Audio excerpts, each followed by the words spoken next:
पत्र एवं सूचना मंत्रालय के द्वारा भारत का आने वाले साल का कैलेंडर लॉन्च किया गया। ये कैलेंडर पत्र एवं सूचना मंत्री अनुराग सिंह ठाकुर के हाथों विमोचित हुआ। इस अवसर पर सभा को संबोधित करते हुए केंद्रीय मंत्री अनुराग सिंह ठाकुर ने कहा कि ये सिर्फ कैलेंडर नहीं है, यह पंच प्रण संकल्प को हमें हमेशा याद दिलाने वाला दस्तावेज है। उन्होंने कहा कि हमें अपने कर्तव्यों के प्रति बोध कराने की दृष्टि से इस कैलेंडर को डिजाइन किया गया है।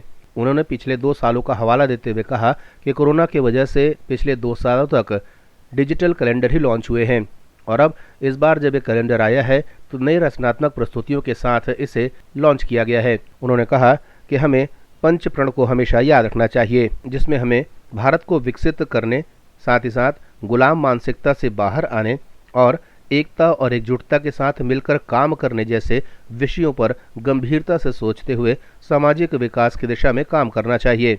अष्टलक्ष्मी की 12 थीमों मोदी सरकार की 8 वर्ष की जन कल्याणकारी एवं राष्ट्र उत्थान में किए गए सम्यक प्रयासों के सुखद परिणाम की एक झलक है। ये कैलेंडर सिर्फ चित्रों का संकलन अथवा तिथियों का दस्तावेज ही नहीं, बल्कि बीते कल की उपलब्धियों पर गर्व करने के साथ साथ आने वाले कल के संकल्पों को सिद्ध करने का एक माध्यम भी है।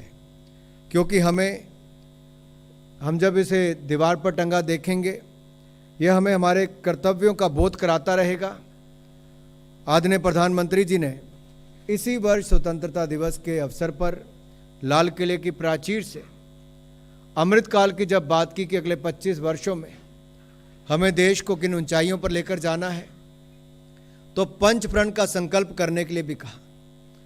और ये पंच प्रण में जहां विकसित भारत बनाना है, वहीं पर गुलामी की सोच से मुक्ति भी पानी है, अपने गौरवशाली इतिहास पर गर्व करना है, एकता और एकजुटता के साथ काम करके भारत के हर नागरिक द्वारा कर्तव्य पालन के लिए भी आह्वान किया गया है।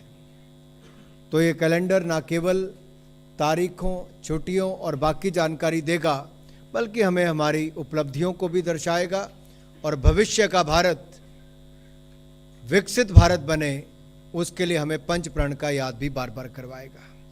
ब्यूरो रिपोर्ट, जनता से रिश्ता।